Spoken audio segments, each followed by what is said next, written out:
Hi, I'm Stefan Imler, a research scientist working with NASA's Swift satellite at Goddard Space Flight Center in Greenbelt, Maryland.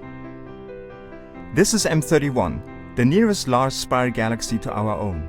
It's about 2.5 million light-years away and more than 220,000 light-years across.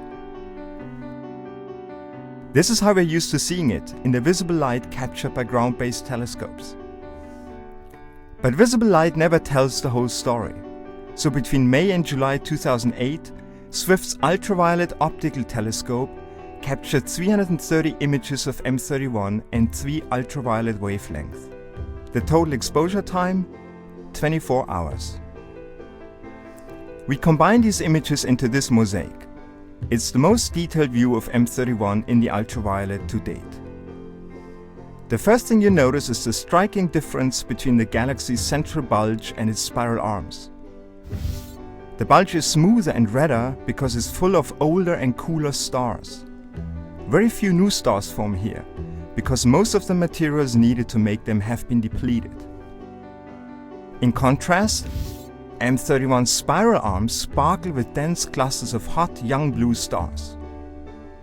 As in our own galaxy, the disk and spiral arms contain most of the gas and dust needed to produce new generations of stars. M31's clusters are especially plentiful in a giant ring around the galaxy. It's about 150,000 light-years across. This ring of fire exists because of tidal interactions with small satellite galaxies. Speaking of which, this is M32, one of many dwarf galaxies orbiting M31. These galaxies are usually not very bright in the ultraviolet because they lack young stars. But M32's core is so bright in the UV because it likely contains many blue and old stars. The Swift mosaic reveals some 20,000 UV sources.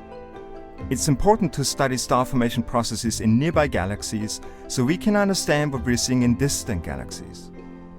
This rich portrait in 3 different ultraviolet wavelengths allows us to study how M31 stars live and die with much greater detail than previously possible.